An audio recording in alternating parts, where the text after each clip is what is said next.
Welcome back everyone to your Game of Thrones recaps. Today is Season 5, Episode 4, Sons of the Harpy. Let's get right to it.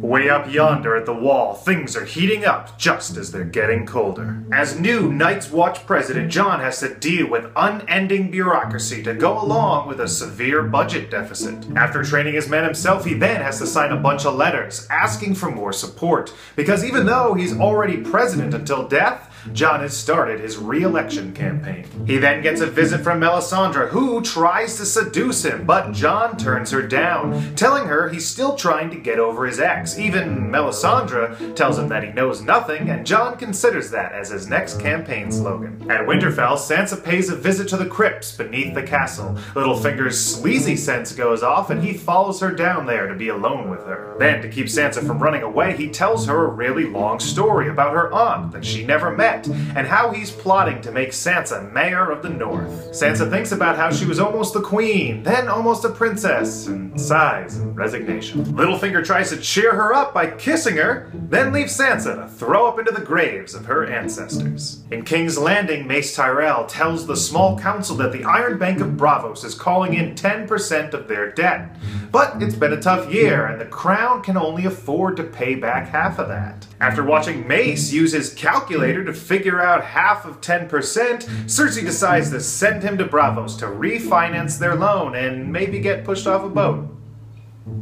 She then meets with the High Sparrow and authorizes him to activate the Faith Militant, which is like Judge Dredd, but for the church. They quickly find Sir Loras and arrest him for being gay, because in Westeros it's legal to kill a whole family at a wedding, but it's a federal crime to want to be with someone like yourself. Not happy about her brother being in jail, Margaery asks Tommen to use his king powers to get Loras out. Tommen goes to the High Sparrow, but is told he's busy praying, and to come back on the second Tuesday of next week. Tommen tells Margaery about his new appointment, but she has to explain to him that there's no such thing as a second Tuesday, and despite being the only husband to live past their wedding day, he's the worst one she's ever had. Jaime and Bronn arrive in Dorne and immediately kill 4 people, as is the custom there. As they plot to kidnap Myrcella and bring her back to King's Landing, we meet some new characters. It seems Oberyn Martell had some illegitimate children, which is surprising for a guy who would have sex with literally anything. They heard Jaime Lannister is in town and figure out that he plans to kidnap Myrcella.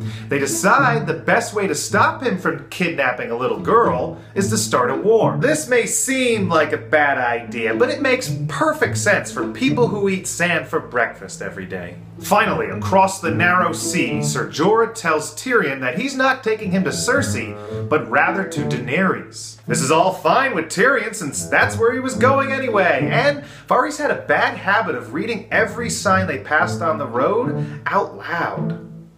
Then in Meereen, chaos ensues as the Sons of the Harpy ambush Dany's unsullied warriors, sullying them with knives and swords. Ser Barristan comes to Grey Worm's rescue, but is only one man at normal speed and is killed by slow motion.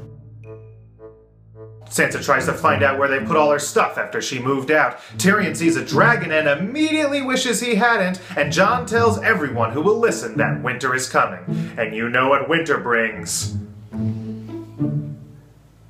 Snow.